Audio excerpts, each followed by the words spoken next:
and while people love the characters in my universe, the response to the business owners and unique spots all over the city was often just as big, and sometimes bigger. Then the COVID-19 pandemic happened. New York City had it bad. The city shut down. The streets were empty. Tourists were gone. New York has been counted out so many times before, but time after time, we've come back.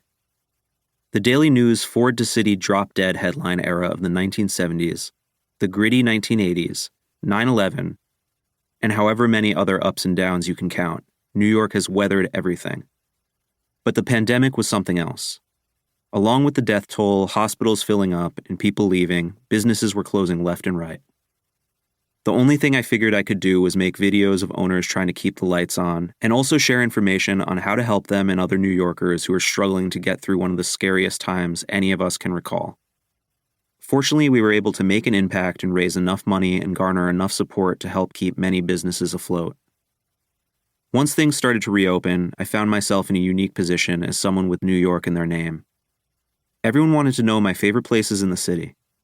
They had questions: where to get a good bialy, if the pizza at this place or that was worth trying or not, and where to find the best selection of jazz on vinyl. Some things I could answer, others I had to investigate. Eventually, I figured there had to be a better way. This book is basically one big answer: 100 go-to spots across all 5 boroughs.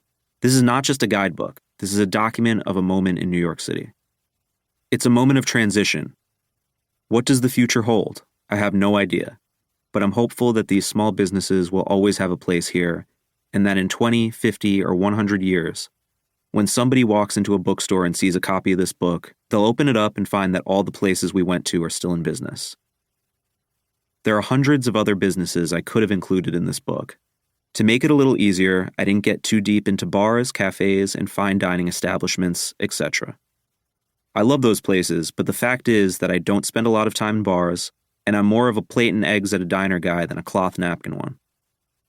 Believe me, it was hard to get this list down to 100, but it felt like a good benchmark. Some are places I've been going to my entire life, others I discovered during the pandemic, and some recs were suggested to me by friends who know certain neighborhoods and communities better than I do. Either way, my hope is that the choices in some small way represent this beautiful city that is my home. To me, it doesn't matter if you're from out of town or born and raised local. This book is for everybody, the same way the city I care so deeply about is open to all who show it love and appreciation. I hope you'll check out as many places as you can. When you do, be sure to talk up the owners and employees. Learn what makes them get up every morning and keep going despite the train delays, random people yelling, weird smells, high prices, and everything else the city throws their way. If you do, I promise you'll start to understand what took me 23 years to figure out. New York City is a million things, a million businesses, and more than 8 million people. All of them have their own unique stories, and it all comes together to make my home a world unto itself. Manhattan. There's a reason locals call Manhattan the city.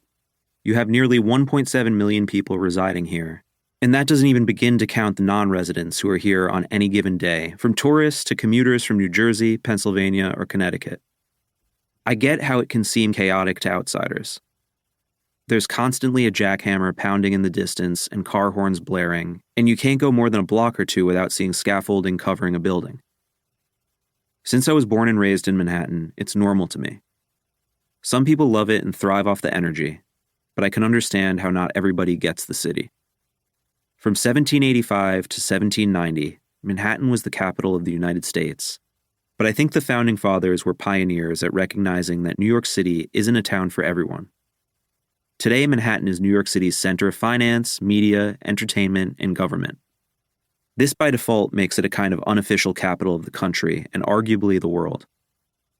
Some people don't love it when New Yorkers say that, but I don't make the rules. Whether you've lived in Manhattan your whole life or are in town for the weekend, there's always something new to see. It could be somebody creating art on the sidewalk, but it could also be something simple, like the beauty of an old building up in Washington Heights that you've never noticed, or somebody dancing in the Washington Park fountain. A lot of my picks in this book are in Manhattan for the simple reason that I'm from there and I spend a lot of my time there. Manhattan is where the Harlem Renaissance, Beat Generation, and punk rock all happened. It's hot dogs in front of the Metropolitan Museum of Art.